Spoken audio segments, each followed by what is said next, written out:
Hi everyone, welcome back to the channel. I think I've got all the bits I need now to put back together the VF1000 cooling system. So I've got some antifreeze, deionized water, that's concentrate, so I'm going to mix that 50-50 with that. I've ordered a I say a new, well, there's a new thermostat. There wasn't a thermostat in it, but I've ordered a new one, genuine Honda thermostat to put back in. That's a little O-ring which is used for sealing the thermostat housing, and just as a precaution I've also ordered a radiator cap as well, because I can't be sure that the one was opening when it was supposed to, or I think it was perhaps opening sooner than it should have done. Don't know if you can see that through the packaging, but 0.9 bar, which is what it should be. So a couple of other bits to clean up. You can see the state. I mean, that's typical of the state of the inside of the cooling system if you haven't watched the last video. This is all basically completely rock hard, horrible stuff. So that's all got to be cleaned up. That's the cap off the reserve tank. That one needs, I've cleaned all that out. It's not too bad now. I'm probably going to stick that in the ultrasonic cleaner just to be on the safe side. Clean the rest of that out. And the same with these pipes. The pipes are blown out with compressed air, so you can at least see through them now. But you can see they're all still covered in the crud. This is the pipe that goes down into the bottom of the coolant bottle, and then there's a pipe, one of those pipes comes off and goes up to the radiator. Right, so I'm going to get on with that, and then we'll move outside to the bike and we'll start putting all this stuff back on. Right, first job, let's get this new thermostat in. What was that, just 2 8mm, I think.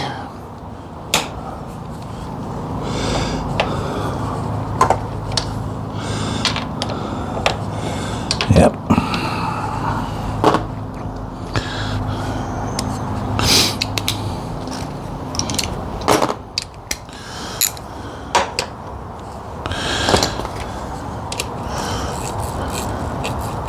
This is meant to be a ratchet spanner, but the ratchet's gone in it, which is a pain. I think. Yeah, it doesn't work.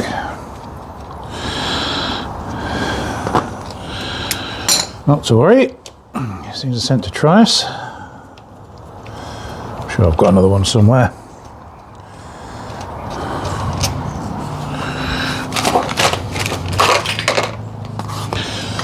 Number one.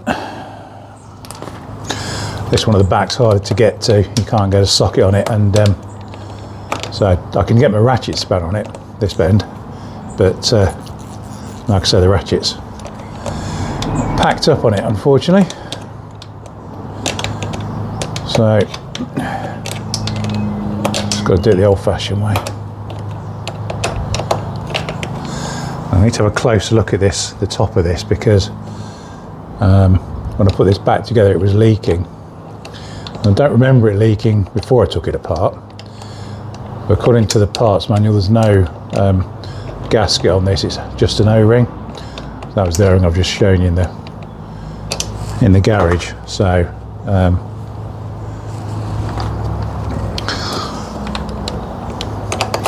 I'm assuming that's all it's going to need to sort it out. Maybe the one that's on here is perished, or maybe it's not even on here at all. A bit like the thermostat was missing. I didn't check for that when I first took it apart because I wasn't looking for it. Didn't know it was meant to be there. Could be there. This time I've got the new one, so I'll clean it, and then we'll put some bit of rubber grease on the O-ring as well. There is an O-ring in there, but it's very compressed. So I'm going to go and get a little blade just to get that out, and we'll put the new one in.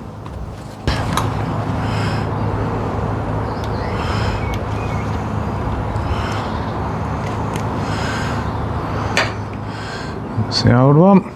Yeah, it's very flat. Okay, let's get that off. Give these surfaces a bit of a clean up.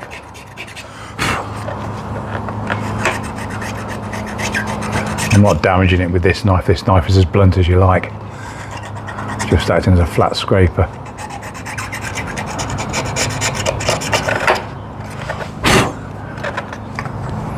So just hold the O-ring in place. I've got some red rubber grease, which I'm going to put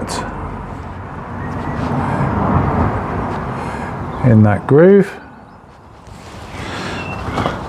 where the O-ring sits.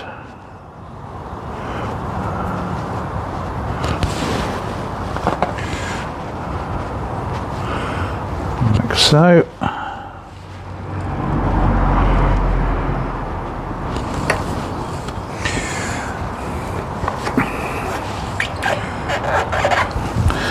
And a little bit in the face on the inside there as well, in that recess that the O-ring sits in. This is proper rubber grease, so it won't damage the rubber. Like so. I'm going with our O-ring. So that's the one I've taken out. Let's see if you can see that. Yeah.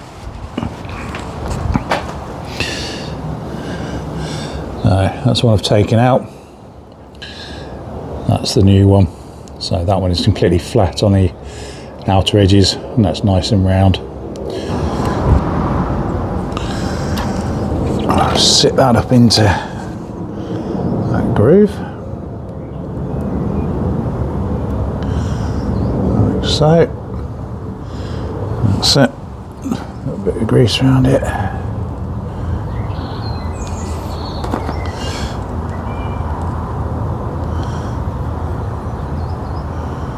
Don't need much, just a smear.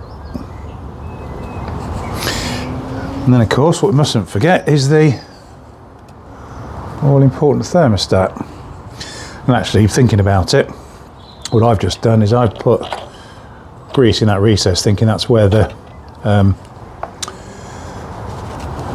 O-ring goes, but it doesn't, does it? Of course that's where the thermostat will sit, so I better take some of that out. I'll take that out. Just leave it on the other surface. I'm sure I could have got a pattern one, but when you're fighting problems, it's nice to buy the original items, I think, just from the point of view of if you buy a third party one and put it in and then you've still got some kind of problem, you're wondering whether it's your third party part that's causing the problem. So anyway, original genuine one, OEM part, drop that in, seat that down in the groove, like so. Orientation shouldn't really matter. That fits really nicely in there. There's no markings or anything as to which way that should go in, as long as it's that way up. Yeah, sits lovely in that groove. Make sure our O-ring is still in place. We're not moving the thermostat. Drop that down.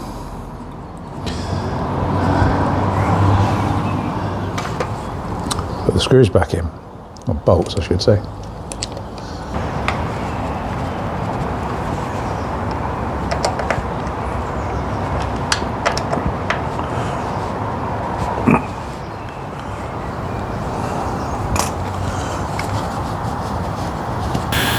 Right, time to get the other bits out of the ultrasonic.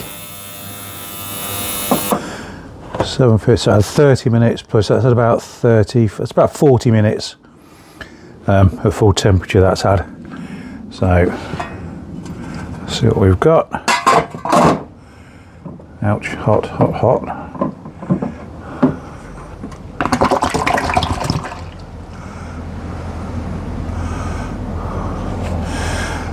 Well, that's considerably cleaner inside and outside than it was, so pleased with that.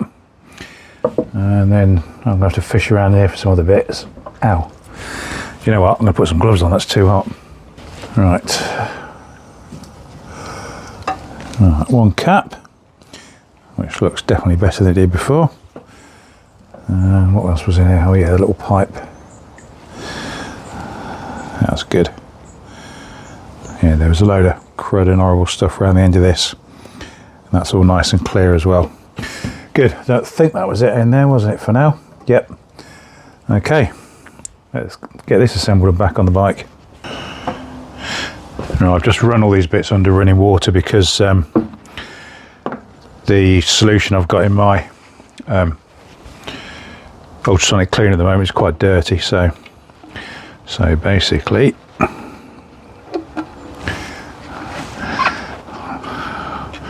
that went on there. That's our lid, and then this pipe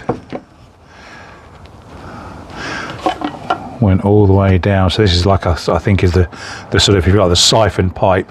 This is the one that sucks the as it cools down. This is the one that causes the liquid in the reserve tank here to be sucked back up into the system. So that sits down in there. I just need to get that bung underneath that lip there. So the reserve bottle is held on just with one screw,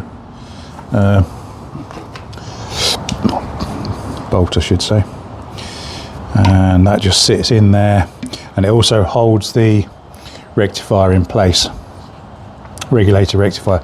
Looking at that, I would say that goes behind that because I can see a witness mark around there. So let's try that.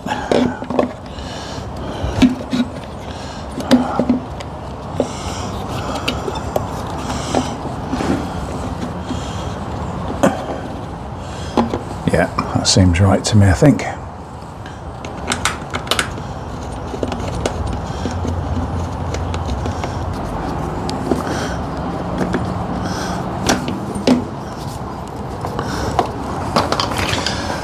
Then there's this little piece, which is both the same ends. Clean that out as well, and that was just pushed down into this. I'm trying to get how far down it was. Oh, it doesn't look like it was that far in, just down about there. Because thinking about it, this is where it comes in, and this is where it comes back out. So then there were two pipes on here. I think it comes in and out there, actually, thinking about it. Yeah, must come in and out there, because that one is going to be the overflow. Right, so there's a pipe up here which goes up to the radiator, and there's a join in it here. So this one was threaded all the way through here somehow.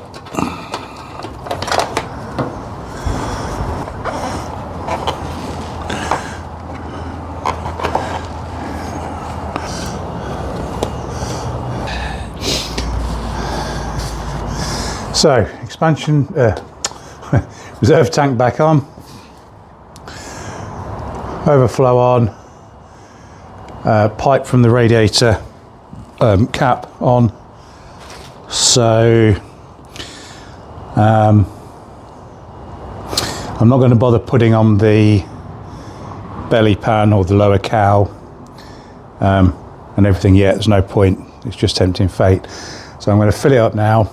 I'll make sure I've tightened everything up properly. Fill it up with a 50-50 mix of glycol antifreeze and distilled water, and we'll start it up, see what's going on.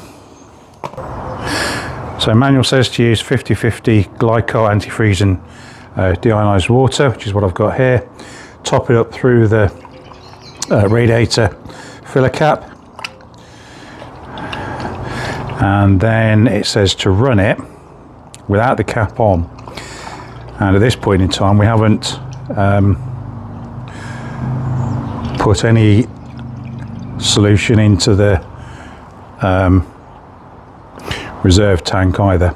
So the idea is we run it up to temperature without the radiator cap on, and then we check the level in here, top it up if necessary. Then we fit the radiator cap, top up the reserve tank to the full level, and then we take it for a ride, and then we check what the reserve tank's doing after that. So fingers crossed, let's see what happens.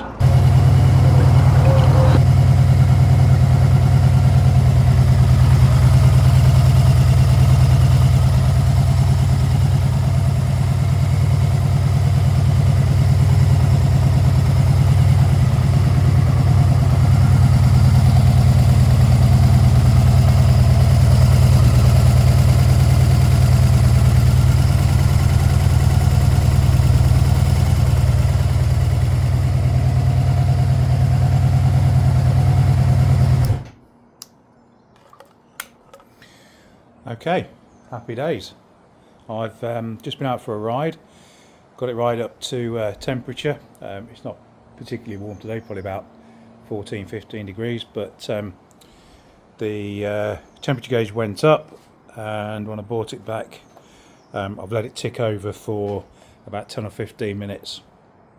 Sat here, and the temperature gauge went up to halfway, started to head up towards hot, and then I heard the fans kick in, and then it came back down to the middle, then the fans went off.